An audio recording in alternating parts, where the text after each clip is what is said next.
Welcome back. Tamil Nadu రాజకీయాలు ఇప్పుడు పూర్తిగా సినిమా స్క్రిప్టులా మారిపోయాయా? స్టార్ హీరోలు, స్టార్ హీరోయిన్లు, రాజకీయ నేతలు అందరూ ఒకే ఫ్రేమ్ లో వచ్చేసారా? ఆరోపణలు, ప్రతి ఆరోపణలు, కూటమి చర్చలు అన్నీ కలిసిపోతూ తమిళ రాజకీయాలను హై వోల్టేజ్ డ్రామాగా మార్చేశాయి.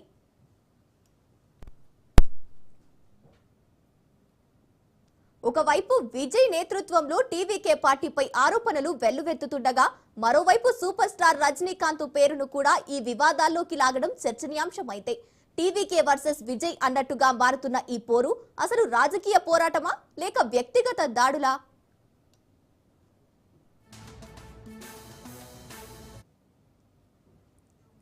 ఇక వివాదాలు మరింత ముదిరేలా ప్రముఖ నటి త్రిష విజయ్ సంబంధాలపై తమిళనాడు బీజేపీ చీఫ్ నయనార్ నాగేంద్రన్ చేసిన వ్యాఖ్యలు పెద్ద దుమారం రేపుతున్నాయి.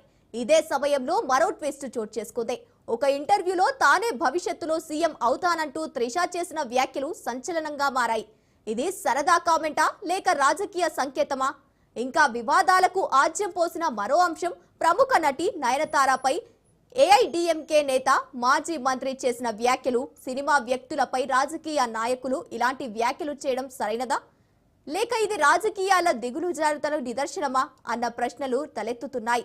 ఇదిలా ఉంటే ఢిల్లీ లింక్ మరింత హీట్ పెంచింది. త్రిష కేంద్ర హోంమంత్రి అమిత్ షాను కలిసినట్టు వస్తున్న వార్తలు టీవీకే బీజేపీ పొత్తుపై పెద్ద చర్చకు దారితీస్తున్నాయి. ఈ భేటీ వెనుక అసలు అజెండా ఏమిటి?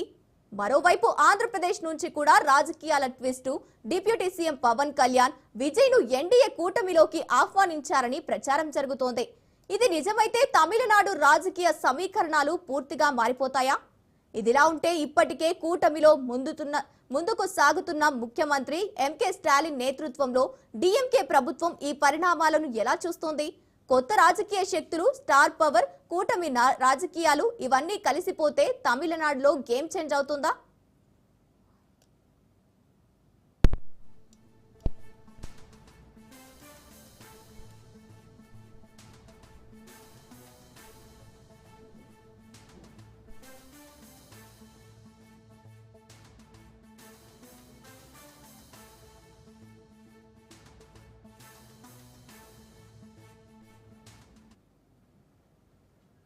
సినిమా రాజకీయాలు కలిసిపోయిన ఈ హై డ్రామా ఎటు దారి తీస్తుంది?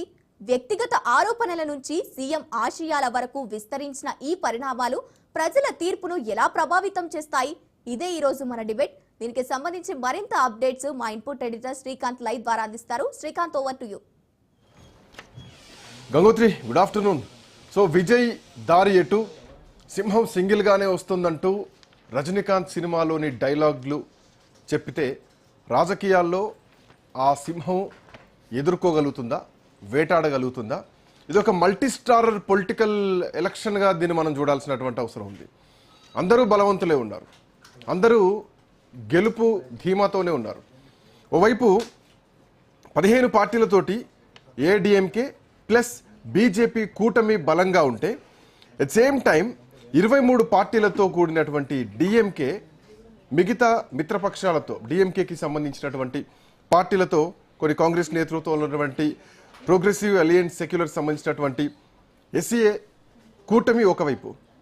సో ఇంతటి బలాల మధ్య రాష్ట్ర ప్రభుత్వానికి ఉన్నటువంటి బలం కొంత ఎక్కువగానే కనిపిస్తోంది. అటు కేంద్రంలో బీజేపీ ఉంది కాబట్టి ఆ బలం కూడా ఎక్కువగానే కనిపిస్తోంది. సో ఇప్పుడున్నటువంటి పరిస్థితుల్లో విజయ్ మాత్రమే ఒంటరిగా అన్ని నియోజకవర్గాల్లో పోటీ చేస్తా అని చెప్పేసి ఆయన ఇప్పటికే బల్లగుద్ది చెప్తున్నారు. అయితే వీళ్ళ మధ్యలో చర్చలు కూడా జరిగాయి. 80 స్థానాల్లో విజయ్కి టీవీకే నుంచి పోటీ చేయడానికి అవకాశం ఇస్తామని చెప్పేసి బీజేపీ అంటే లేదు, ఎందుకంటే విజయ్ మద్దతుదారులంతా కూడా విజయ్ని ముఖ్యమంత్రిగా చూడాలనుకుంటున్నారు. విజయ్ ఉద్దేశం కూడా ముఖ్యమంత్రిగా ఉండాలన్నది ఆయన ఉద్దేశం.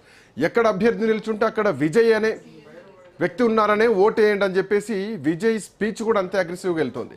అయితే ఈ మధ్య కాలంలో జరుగుతున్నటువంటి పరిణామాల నేపథ్యంలో ఒకవైపు సిబిఐ విచారణ, కరూరు ఘటన, ఇంకోవైపు జననాయకన్ సినిమా ఇష్యూ, ఆ సినిమా ఇంకా రిలీజ్కి రాలేదు. అట్ సేమ్ టైం అటు త్రిషాతో సంబంధం ఉంది అన్నటువంటి నయనార్ నాగేంద్ర చేసినటువంటి ఇష్యూ, ఆ తర్వాత ఇమ్మీడియట్గా విజయ్ భార్య విడాకులకు అప్లై చేస్తూ కోర్టు మెట్లెక్కడం. సో ఇటు కుటుంబం నుంచి, అటు సినిమా నుంచి, ఇటు రాజకీయం నుంచి ఒక అష్టదిగ్బంధన లాగా అయిపోయింది ఈ విజయ్. సో విజయ్ ఒక చౌరస్తాలో నిల్చున్నాడు. విజయ్ దారి ఎటు ఉండబోతోంది? విజయ్ బీజేపీ కూటమితో వెళ్తారా? ఒంటరిగా పోటీ చేసి గెలిచి అంతటువంటి స్థాయిలో ఉన్నారా? చాలా ఎగ్జాంపుల్స్ మన కళ్ళ ముందున్నాయి. ఒక ఎన్టీఆర్ లాంటి చరిష్మా, ఒక ఎంజి రామచంద్ర లాంటి చరిష్మా, అన్నాదురై లాంటి చరిష్మా, ఒక జయలలిత లాంటి చరిష్మా విజయ్ని ఇప్పుడున్నటువంటి ఈ పొలిటికల్ హై వోల్టేజ్ పొలిటికల్ ఎపిసోడ్లో క్రియేట్ చేయగలుగుతారా? క్రౌడ్ పుల్లింగ్ రావడం వేరు, అది బ్యాలెట్ బాక్స్లోకి వెళ్ళడం వేరు. మొన్న రామ్మోహన్ రావు గారు మనతో పాటు జాయిన్ అవుతున్నారు. రామ్మోహన్ రావు గారు నమస్తే.